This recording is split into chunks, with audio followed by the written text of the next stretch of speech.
want to be that guy who spent his whole life dreaming about creating something, but never actually doing it. Every person alive has a dream.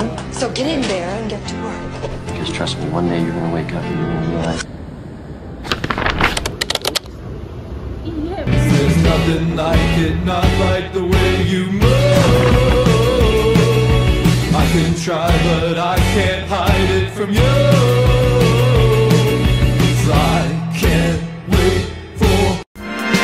What's the sense in sharing this one and only life? Ending up just enough. Hai teman-teman, kalian pernah kepikiran nggak sih tentang gaji tinggi itu memang menarik? Tapi banyak loh pencari kerja sekarang yang lebih memilih lingkungan kerja yang positif dan suportif dibanding gaji tinggi yang menarik. Kira-kira kenapa sih alasan mereka? Juga apa pentingnya budaya kerja dan fleksibilitas jam kerja buat kita yang fresh graduate? Nah, di podcast ini kita bakal bahas langsung hasil wawancara dengan perusahaan dan pencari kerja di job fair kemarin. Stay tune ya! Hai semuanya, kembali lagi di podcast Hari Bersama. Jadi hari ini kita akan bahas topik yang sangat menampar, apalagi untuk para Gen Z saat ini akan masuk dunia kerja dan mempersiapkan mentalnya itu gimana. Jadi aku butuh teman-teman yang ngebantu aku buat ngupas tuntas topik ini. Jadi hari ini adalah Sehari bersama Arya dan Bayu. Halo sobat podcast. Hai Arya, Bayu. Oke, wah sebenarnya hari ini tuh aku tuh excited banget ya karena kita bakal kupas tuntas masalah sebenarnya sekaligus realita di generasi Z sekarang gitu ya, terutama generasi Z yang mulai menetas ke dunia pekerjaan, yaitu tentang wawancara segala macam. Betul lah ya? Betul banget, kita bakal tuntas masalah ini ya. Iya, jadi sampai banyak banget yang Gen Z yang dilema, galau kenapa sih? Kayak mereka mikir kok susah amat ya cari kerja gitu. Ya jadi gimana nih? Jadi kemarin kan kayak job fair, terus observasi. Yeah. Nah, apa yang bikin kalian tuh kayak wah gila ini dunia kerja terus sesulit ini sekarang gitu? Oke. Ada nggak momen yang bikin kalian kayak wow gitu? Oke, sebenarnya ini momennya yang kayak yang ternyata dunia kerja itu udah berkembang lebih jauh gitu kan. Kalau aku sih ini sebenarnya back to fakta lagi kan, realitanya bahwa sekarang tuh rata-rata mereka yang cari kerja tuh lulusan S1 gitu kan. Kalau misalnya kita dari aplikasi Glints dan semacamnya yang aplikasi buat merekrut gitu kan, rata-rata mereka lulusan S1 juga mempertimbangkan ya, jatuhnya mempertimbangkan IPK. Nah, sebenarnya teman-teman, IPK itu bukan dari segalanya. Banyak perusahaan yang lebih memilih attitude yang baik, kemudian komunikasi, adaptasi, bahkan kemarin kita wawancara HR pun ada yang bilang begini, yang penting bisa kerja sama tim dan mau belajar. Jadi poinnya bukan cuma pintar soal IPK tinggi, tapi kalau mereka tidak mau adaptif, terus kemudian tidak mau berkembang, tidak bisa diajak kerja sama, ya mereka tetap stuck di situ aja. Betul. Jadi cuma aja. Iya, dari Gen Z mikir asal bisa multitasking, scroll medsos, asal bisa lolos, padahal udah sesimpel itu.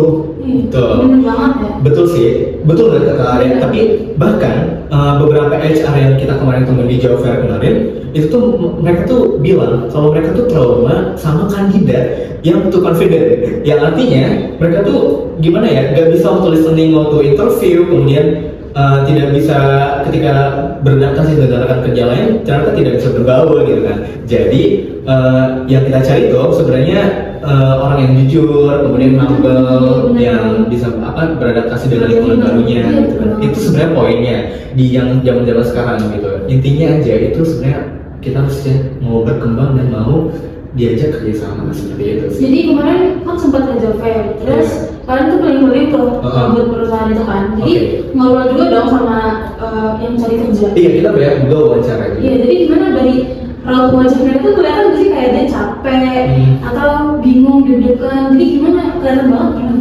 Iya, kelihatan banget. Ada beberapa orang yang dia tuh kelihatan tuh bingung sebenarnya. Kelihatan mereka tuh deg-degan gitu. Ketika mereka nyamperin stand yang di beberapa perusahaan itu, mereka tuh bingung. Kira-kira dengan raut-rautnya ragu-ragu gitu. Kira-kira keterima nggak ya? Terus apa aja sih yang harus dites gitu kan? Kemudian kan banyak tuh tesnya harus apa dulu mereka harus beradaptasi. Nah, terus kita tuh sadar bahwa kerja di tempat toksik itu bikin burnout parah ya, misalnya kayak bikin stres gitu kan, dan itu relate banget untuk data WHO di Indonesia. Itu di data WHO itu ada yang bilang kalau lingkungan kerja yang suportif itu bisa ningkatin produktivitas sampai 12%, ya kan Arya? Jadi menurut Ari gimana nih kemarin ada yang gimana soal gaji gitu, ada yang permasalahan nggak sih gaji yang standar gimana? Banyak dong yang bilang mending gaji standar, asal lingkungan kerja itu sehat. Iya benar. Jadi sekarang tuh mindset dan shifting Gen Z lebih penting mental health-nya daripada cuma ngejar gaji gede doang. Oh jadi lebih baik di lingkungan yang positif ya daripada di lingkungan toksik tapi gaji gede. Iya benar. Betul, jadi kita tuh sadar ya kan, kalau toksik tuh bisa bikin kita tuh nggak nyaman dan kita mikirnya jangka panjang sebenarnya. Walaupun gaji kita ya sebenarnya let's say di bawah UMR ataupun gitu kan, tapi kalau tempat kerjanya nyaman itu kan kita bisa lebih beradaptasi nyaman, kemudian suka lebih enjoy. Betul, kemudian kalau misalnya udah mereka nyaman 5 tahun ke depan mereka bisa ningkatin skill mereka. Setelah ningkatin skill mereka berujung juga tingkat jabatan kan, itu kan namanya kita beradaptasi, berproses di suatu tempat, tidak menjadi kutu loncatan. Kalau misalnya di bahasa mereka yang udah kerja di kantoran seperti itu, misalnya ada yang bilang dengan istilah kutu loncat apapun itulah. Nah sebenarnya mereka tuh pindah-pindah kerjaan tapi gak jelas gitu intinya. Nah sebenarnya yang harus kita kejar di masa sekarang itu, kita nyaman dengan satu perusahaan dulu, kemudian mereka tuh beradaptasi. Bukan berarti tidak nyaman dengan perusahaan terus pindah lagi. Itu kapan selesainya? Sedangkan kita cari kerja pun sekarang dibatasi umurnya. Karena kalau mereka yang baru 3 bulan kerja itu sudah resign, gitu kan. Gini loh sebenarnya permasalahan utama di generasi Z sekarang itu rata-rata mereka tuh lebih mementingkan mental health, teman-teman. Jadi mental health sekarang itu banyak banget yang orang-orang yang aduh mental health aku udah kena nih gini-gini karena dimarahin bosnya gitu, udah banyak banget kasusnya. Akhirnya mereka apa? Mereka memutuskan untuk resign, kemudian interview lagi. Jadi tidak ada proses yang bagus gitu kan. Sebenarnya kita sebagai generasi emas masa depan Indonesia pun sebenarnya lebih mementingkan beberapa tahun ke depan. That's why kita harus melatih diri, kemudian menambah skill gitu kan. Sebenarnya kita bisa mandiri dan mengembangkan itu seperti itu. Iya berarti orang-orang lebih milih punya kerjaan yang fleksibel, punya kerjaan yang hybrid gitu kan, biar lebih bisa menyesuaikan waktu. Apalagi HRD-nya galak-galak gitu ya. Betul. Makanya orang sekarang kayak cari lingkungan itu tuh gimana lihat HRD-nya gitu. Banyak atasannya yang ini toksik ya, dan ada orang yang nggak sanggup dibuat tekanan seperti itu. Betul, jadi kesannya tuh kerja tapi tertekan gitu, jadi nggak enjoy. Jadi kemarin tuh aku juga ngeliat beberapa pelamar yang bahas CV itu banyak banget, itu kayak masih bingung gitu, kayak belum siap, kayak masih butuh kerja, tapi jadi linglung gitu. Jadi kalian ngerasain hal yang sama nggak pas ngobrol sama mereka kemarin? Betul banget sih, dan terutama di job fair kemarin itu banyak banget yang aku tuh udah lulus tapi nggak bisa excel advance gitu kan. Bahkan ada yang 6 bulan dulu, teman-teman bayangin, ada yang 6 bulan itu nganggur karena skill digitalnya minim. Jadi betul, jadi harus diantisipasi dari sekarang gitu, harus di reminder gitu. Walaupun teman-teman di sini yang menonton mungkin masih kelas 11, 12 ataupun di semester akhir kuliah, ya teman-teman harus lebih aware lagi terhadap dunia digital, terutama dunia Microsoft Excel seperti itu, karena itu yang dibutuhin teman-teman. Selain skill komunikasi pun, tapi yang perlu ditingkatkan kembali itu skill dari digitalnya seperti itu. Iya benar banget, faktanya 68% fresh graduate di Indonesia masih ngalamin digital skill gap. Jadi kalau kamu nggak bisa ngedit Canva, bikin CV, atau paham data-data, siap ketinggalan deh. Oke, teman-teman tadi dengar kan, kalau misalnya itu faktanya itu ada datanya 68% fresh graduate loh teman-teman. Bayangin di Indonesia 68% fresh graduate. Iya betul. Oke, nah teman-teman, jadi yang perlu digaris bawah itu solusinya. Nah, solusinya apa sih? Nah, menurut aku sendiri, kemarin tuh aku udah research beberapa sumber, yaitu seperti pelatihan mandiri, kemudian belajar online, kemudian ikut kursus, atau mungkin teman-teman yang udah kuliah dan di semester akhir bisa mengikuti magang dulu, biar punya apa? Biar pengalaman. Dan yang paling penting itu meningkatkan pengalaman, kemudian membuat portofolio gitu kan. Karena skill itu sekarang bisa dilihat daripada title doang, seperti itu. Benar, jadi kalau Gen Z itu kan beda banget dong ya kalau kita berbicara sama Gen Z itu. Iya, betul. Entah dari cara berbicaranya, entah dari pemikiran itu pasti beda banget sama Gen milenial. Ya, jadi waktu kemarin ke perusahaan itu, pasti kan bisa ngerasain vibes-nya kayak di masing-masing tempat kerja itu kan. Nah, jadi dari pengamatan dan dari ngobrol-ngobrol kemarin itu kebaca nggak sih kayak kerja ideal itu gimana menurut para Gen Z gitu? Iya benar. Perusahaan yang paling perusahaan sukain itu yang komunikatif yang pertama, terus ada transparan dan yang terbuka. Misalnya ada yang pakai sistem model polisi, jadi semua boleh ngobrol langsung sama atasan kan. Ini bikin suasana kerja jadi lebih nyaman, jadi terbuka, jadi kayak friendly, merangkul ya. Iya, lebih tepatnya kayak merangkul gitu. Karena itu yang dibutuhin Gen Z, lembut seperti itu. Tapi betul juga sih tadi yang Anda bilang, karena kalau kita Gen Z itu kan kita sebagai Gen Z juga nih, betul. Sebagai Gen Z juga gak dikasih ruang buat berekspresi gitu, ya kan?